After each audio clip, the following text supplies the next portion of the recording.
दोस्तों, आज हम बात करने वाले प्राचीन भारत का महान गणितज्ञ एवं ज्योतिषी भास्कराचार्य के बारे में।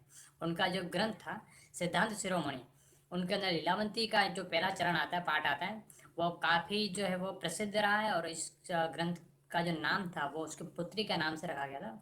वैसे तो उनका जो विवाह जो था वो किसी मुहूर्त में नहीं हो रहा था, और बाद में एक जो मुहूर्त मिला था उसमें भी उनकी कैलकुलेट जो है वो थोड़ा लेट हो गया था, और बाद में उसका जो विवाह नहीं हो पाया था। और बाद में उनकी जो पुत्री को जो है पूरे गणित वगैरह का जो ज्ञान दिया। वैसे भास्कराचार्य के गुरु जो है खुद उनके पिता रहे। और बाद में उनकी पुत्री के नाम से उनका जो ग्रंथ बनाया गया था सिद्धांत शिरोमणि, उनका पहला चरण जो लीलावंती रखा गया था। प्राचीन ज्योतिष के अंदर पृथ्वी के आकार को लेकर बहुत सारी जो है वो अटकलें लगाई जाती थी। उनमें से कुछ लोग जो थे वो समझते थे कि पृथ्वी जो है एक सपाट यानी कि फ्लैट है। दूसरी अटकल जो ये थी कि कुछ लोग समझते थे कि जो पृथ्वी है वो चार हाथियों के ऊपर है, और जो चार हाथी है वो एक कछुए के ऊपर है। कछुआ जो है वो पानी के ऊपर है, और पानी जो है वो वापस पृथ्वी के ऊपर है। यानी इस तरीके की अटकलें भी थी।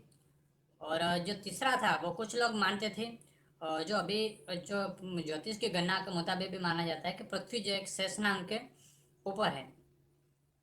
और पाश्चात्य जो देश थे, पश्चिमी जो देश जो माने जाते हैं, उन लोगों के अंदर भी एक गणना है कि पृथ्वी जो है वो एटलास नाम का एक दैत्य था, उनके कंधे के ऊपर टिकी हुई है। तो इस तरीके के अलग अलग जो है गणना है पृथ्वी को कहाँ पे स्थित है, उसका आकार कैसा है, उसके रिलेटेड जो है उनकी अपनी अपनी विचारधाराएं जो है वो बनी हुई। लेकिन उस समय न्यूटन से भी पहले प्राचीन भारत में भास्कराचार्य ने अपने सिद्धांत शिरोमणि ग्रंथ में पृथ्वी के गुरुत्वाकर्षण के बारे में बताया है। पृथ्वी आकाशीय पदार्थों को अपनी ओर खींचती है, इस कारण आकाशीय पिंड पृथ्वी की ओर खींचे चले जाते। भास्कराचार्य जो थे वो उज्जैन की वेधशाला में अध्यक्ष भी रहे, और वो मध्यकालीन भारत के श्रेष्ठ गणितज्ञ भी माने जाते हैं। पृथ्वी गोल है, और पृथ्वी जो है उसके सूर्यमंडल के गुरुत्वाकर्षण के कारण वहाँ पे स्थिर है। तो वैसा जो है वो उस समय समझाया था। चलिए, तो कुछ भास्कराचार्य के बारे में भी जान लेते हैं। सबसे पहले उनका जन्म जो था वो 1114 में हुआ था, और उनका मरण 1185 में।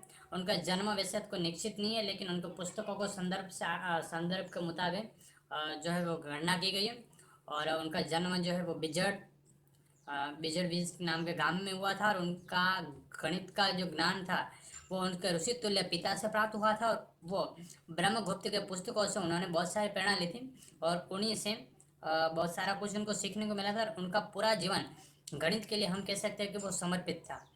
उसमें त्रिकोणमिति के कुछ महत्वपूर्ण सूत्र, प्रमेय, क्रमचय और संचय का विवरण भी मिलता है। और भास्कराचार्य का जो शून्य पर व्यापक विवेचन जो है वो क्या गया है, पाई का मूल्य और पाइथागोरस के सूत्र की साबिती में उनका बहुत बड़ा योगदान है।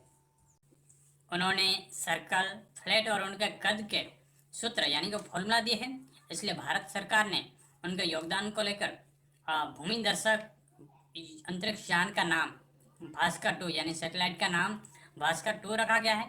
पृथ्वी के गोल होने का वर्णन गोलाध्याय में से मिलता है। भास्कराचार्य के सिद्धांत शिरोमणि ग्रंथ में सूर्य और चंद्र ग्रहण कैसे होता है और उनका समय की गिनती जो है उनकी थ्योरी भी उन्होंने दर्शाई है।